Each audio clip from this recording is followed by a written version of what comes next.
ternyata setiap aktivitas kita itu bisa bernilai ibadah.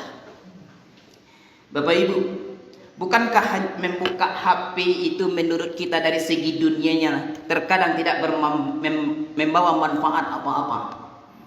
Tapi coba ketika kita akan membuka handphone, libatkan, sebut nama Allah di situ, Bismillahirrahmanirrahim, maka Allah akan jaga kita. Bagaimana cara Allah menjaga kita?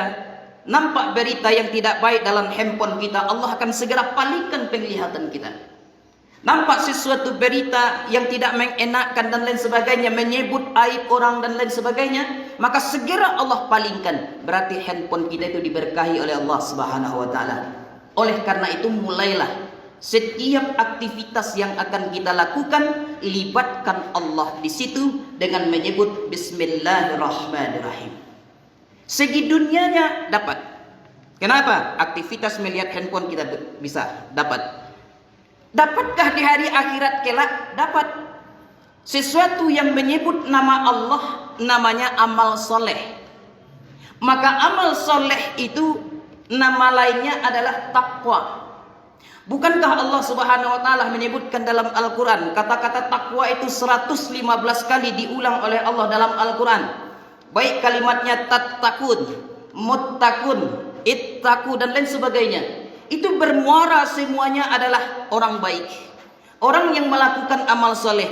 Dan setiap Allah menyebut kata-kata takwa biasanya diiringi dengan kalimat amal soleh. Silakan cek dalam Al-Qur'an. Salat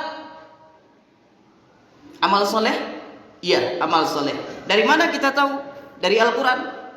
Quran surah kedua misalkan, di ayat yang kedua, Dzalikal kitabu la raiba fih hudal lil muttaqin. Ini kitab Al-Quran, jangan ragu terhadapnya. Petunjuk bagi orang yang takwa. Orang yang takwa bagaimana? Biasanya Allah mengiringi kalimat amal soleh sesudah kata-kata takwa itu.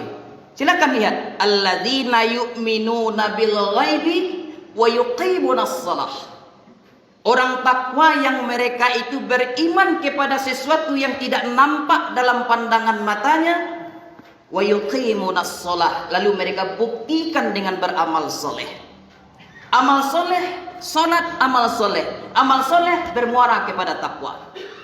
Jamaah, puasa amal soleh. Dan itu meningkatkan ketakwaan. Maka turun Quran surah kedua ayat 183, ya ayyuhalladzina amanu kutiba alaikumussyam kama kutiba alal ladzina min qablikum la'allakum tattaqun. Ada kata-kata takwa di situ. Dan yang paling hebat, rahmatnya Allah, kasih sayang Allah, Allah Maha Pengasih. Allah berikan kita fasilitas di atas dunia ini, tetapi dengan catatan tingkatkan takwa kepada Allah.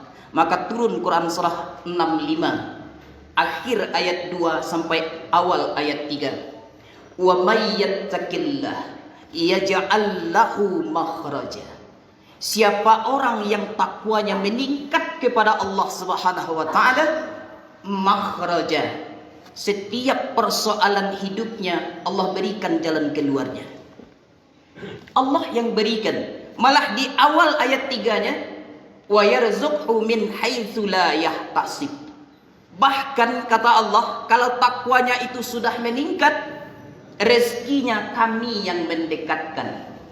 Kami yang mendekatkan, bukan dia yang capek mencari rezeki. Itu berbeda Bapak Ibu. Apa bedanya? Bukankah Allah Subhanahu wa taala yang punya rezeki? Ayat yang kita bacakan tadi, sesungguhnya rezekimu itu ada di langit dan akan kami berikan kepada siapa yang akan kami kehendaki. Kalau takwa kita sudah meningkat, jamaah, Allah yang mendekatkan rezeki itu kepada kita, bukan kita yang capek. Bahkan ketika berusaha mencari rezeki itu bisa juga menjadi amal soleh di sisi Allah Subhanahu wa taala. Oleh karena itu jamaah yang dimuliakan oleh Allah Subhanahu wa taala, coba kita cek lagi, kita datang ke masjid ini punya masalah tidak? Kalau punya masalah, lihat ayat tadi. Kata Allah, solusi itu akan aku berikan. Oi Ustaz, saya punya banyak masalah. Belum habis masalah ini, datang masalah ini. Belum habis masalah ini, datang masalah ini. Lalu apa solusinya?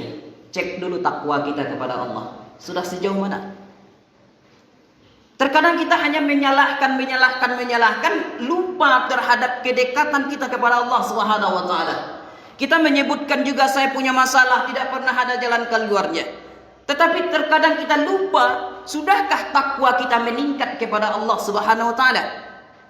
Kenapa rezeki saya sangat menjauh? Saya sudah capek berusaha, pergi pagi, pulang sore, bahkan pulang malam, tapi rezeki itu semakin menjauh. Ada yang salah barangkali karena takwa kita kurang kepada Allah Subhanahu wa taala. Yakinlah kita, Allah itu Rahman, Dia yang memberikan rezeki itu kepada kita semua. Rumah rezeki, mobil rezeki, toko rezeki, semuanya rezeki. Allah yang menitipkan kepada kita semua. Bagaimana semua yang Allah titipkan itu agar menjadi amal ibadah di sisi Allah Subhanahu wa taala? Maka setiap akan memulai sesuatu, sebutlah nama Allah dengan melibatkan Allah, membaca Bismillahirrahmanirrahim.